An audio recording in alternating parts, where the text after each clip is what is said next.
அருமையானவர்களே, இந்த நாளிலும் அவனுடைய வார்த்தையை நான் இடத்திலே கொண்டு வருகிறேன். சிலுவையிலே இயேசு நமக்காக எப்படியெல்லாம் பாடுகளை ஏற்றார், என்னவெல்லாம் ஆனார் என்று பார்த்து வருகிறோம். இன்றைக்கு பாருங்க, சிலுவையிலே இயேசு தனிமையானார்.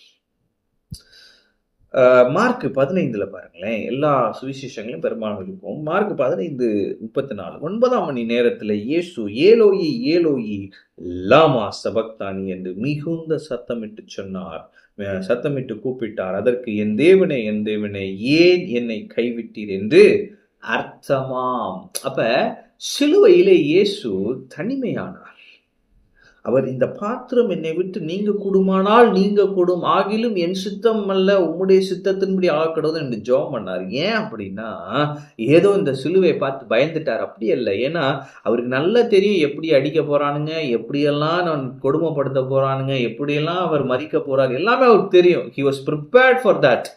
அவர் எல்லாத்துக்கும் ரெடியா தான் போனார். ஆனா ஏன் அப்படி ஜெபம் பண்ணார்?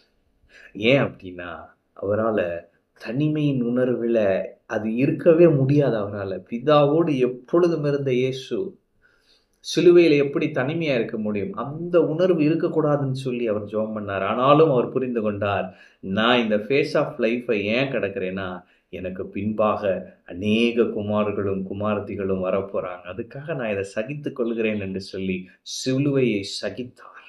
சிலுவையிலே இயேசு தனிமையானார். தேவகுமாரன், ஒரே பேரான குமாரன் சிலுவையிலே தனிமையானார். ஏன்? இன்றைக்கு தேவகுமாரர்களாகிய குமாரத்திகளாகிய நீங்களும் நானும் பிதாவோடு எப்பொழுதும் ஒன்றாயிருக்கும்படியாய். அவன் பெரிய சத்தியங்க. பிதா இயேசுவை கைவிட்டாரா அப்படின்னா இல்லை. ஆனால் இயேசு பிதா தன்னை கைவிட்டார் என்ற நிலையில் அவர் அந்த சிலுவையில் இருந்தார். என் தேவனை ஏன் என்னை கைவிட்டீன்னு கேட்கிறார். ஏன்னா அவருக்கு பிதா தன் கூட இருக்கிற மாதிரி தெரியல. ஏன் அப்படின்னு சொன்னா, மனுக்குலத்தின் பாவத்தை எல்லாம் தன்மையில் ஏற்றுக்கொண்டவராய் சிலுவையிலே அவர் தூங்கும் பொழுது அவர் எப்படியாக உணர்கிறார்னா, ஒரு பாவம் செஞ்ச ஒரு பாவி எப்படி இருப்பான்? தேவனற்றவனாய் இருப்பான். இவர் பாருங்க, பாவியாகவில்லை, ஆனால் இவர் பாவமானான். அவன் பாருங்க, பாவம் செஞ்சனால அவன் பாவியா நிற்கிறான்.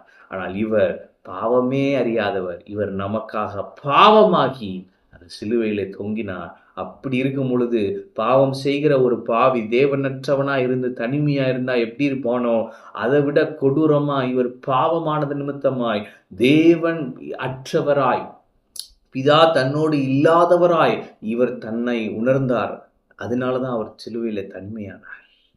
ஆனாலும் அந்த நிலையிலும் அவர் ஒன்று புரிந்து கொண்டார், என் தேவன் என்னை கைவிட மாட்டார், என் பிதா என்னை கைவிட மாட்டார். அந்த இடத்துல மட்டும்தான் பாருங்க அவர் தேவனே என் தேவன் என்று பாரு. ஆனா அப்புறம் புரிஞ்சிருக்காரு, அவர் என்ன கைவிடல. லூக்கா பாருங்க 23:46, இயேசு பிதாவை உம்முடைய கைகளிலே நாவை ஒப்புவிக்கிறேன் என்று மகா சத்தமாய் கூப்பிட்டு சொன்னார். இப்படி சொல்லி ஜீவனை விட்டார். அப்ப அவர் ஜீவனை விடுவதற்கு முன்பாக அவர் சொன்ன கடைசி வார்த்தை என்னன்னா, பிதாவே என் தேவனே ஏன் என்னை கைவிட்டீர் என்று சொல்லி தனிமையானார். ஆனால் அவர் புரிந்து கொண்டார், நான் தனிமையாக இல்லை, என் பிதா என்னோடு இருக்கிறார் என்று சொல்லி. எனவே அவர் சொன்னார், பிதாவை உம்முடைய கரத்திலே என் ஆவியை அர்ப்பணிக்கிறேன். ஆமென். அப்படி சொல்லி அவர் மரித்தார். இன்றைக்கு நான் சொல்லுகிறேன், நீங்களும் நானும் பிதாவோடு ஒன்றாயிருக்கிறோம்.